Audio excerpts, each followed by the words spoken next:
Motorhead Garage, presented by DragonfireTools.com, is brought to you by RockAuto.com. All the parts your car will ever need.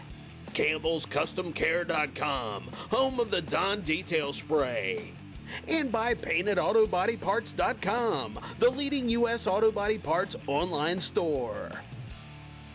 Hey there, Motorheads. Thank you for tuning in. Now, this is a rod end. You may recognize it. If you have anything that needs to pivot or articulate on any vehicle, you're going to need a rod end. And Bob Douglas is here from Rod End Supply, the place to get rod ends. And Bob, how many different vehicles do you cover with your rod ends? We cover everything from go-karts, farm equipment, monster trucks, off-road vehicles, circle track, drag, just about anything and everything. Now, what are some of the most extreme things you've had to make a rod end for? We did a special rod end for SpaceX, one of their rockets, some exotic material, high misalignment, had a slot cut into threads for a set screw, didn't use a jam nut or anything of that nature. That was probably one of the most weird, I would say.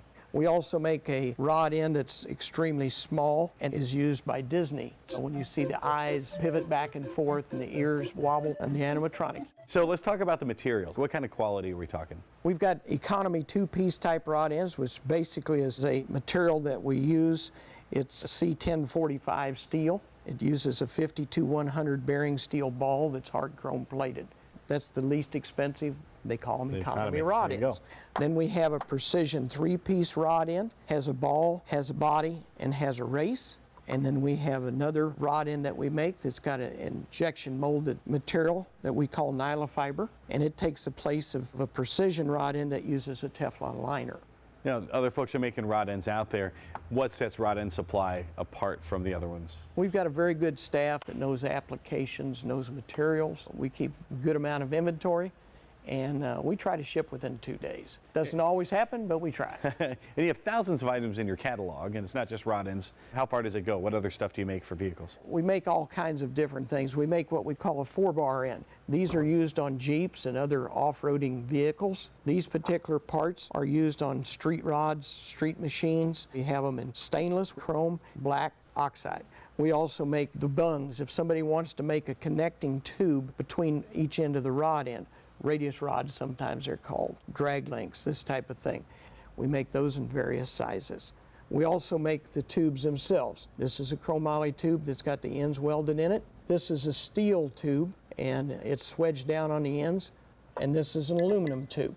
We also make all different types of clevises in different sizes. We also put studs in rod ends. Some are tapered for applications, some are just basically a standard bolt. These are affixed in the rod end so they do not come out. We make adjusters, the male adjusters, male to female adjusters. And you can also screw a female and male rod end together to make an adjuster. We make a lot of specials for specific companies that want parts, and this is a wide variety of those. This particular rod end is made for a company that makes dampening louvers for heating and air conditioning. We also sell a lot of different shock parts that we manufacture for shock companies. We also have cups that are used in the spherical bearings. These are mounted down in, and normally what they do is they can make a suspension component like an A-arm by welding tubes onto this cup.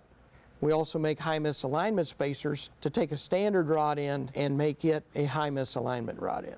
With any car, it's pretty unlikely you won't have the part in stock, but what if I need something specialized like the folks from SpaceX or Disney? That takes time to do. We're looking at anywhere from 16, 18 weeks to develop it, time we get it made. We're not a onesie-twosie type shop. There has to be some quantity involved with it for us to make something special. Well, we've got something a little more standard here behind us. We've got this 33 Plymouth hot rod. It needed some new rod ends. We looked at the bushings on there. They didn't look great, so we decided it was time for new rod ends, and we went to replace those. So the process, of course, we had to remove the old ones. A little tricky getting to some of the bolts there. They were in some tight spots. Yes, there were. Yeah, but we managed to get it out, a little teamwork. We got them out there, and then we discovered the bushings in there weren't so great as we suspected. Most of them were falling apart. They'd already deteriorated to the point that they weren't holding anything. They appear to be rubber. After a while, the rubber hardens up and then it starts breaking up and it comes out.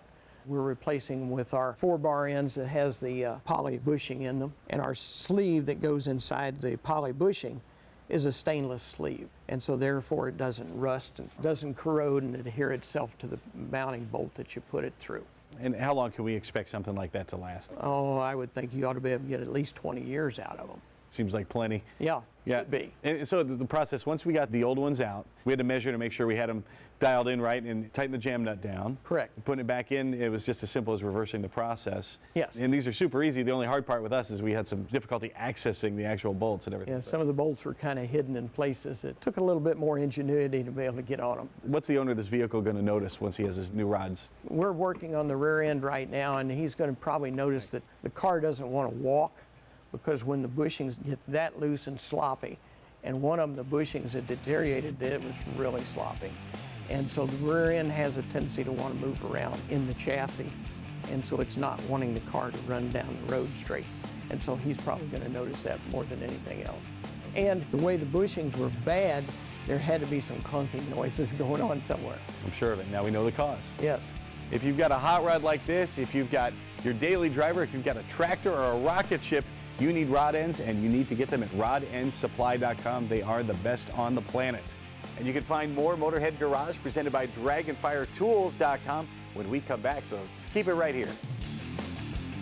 Now time for some Motorhead Garage trivia.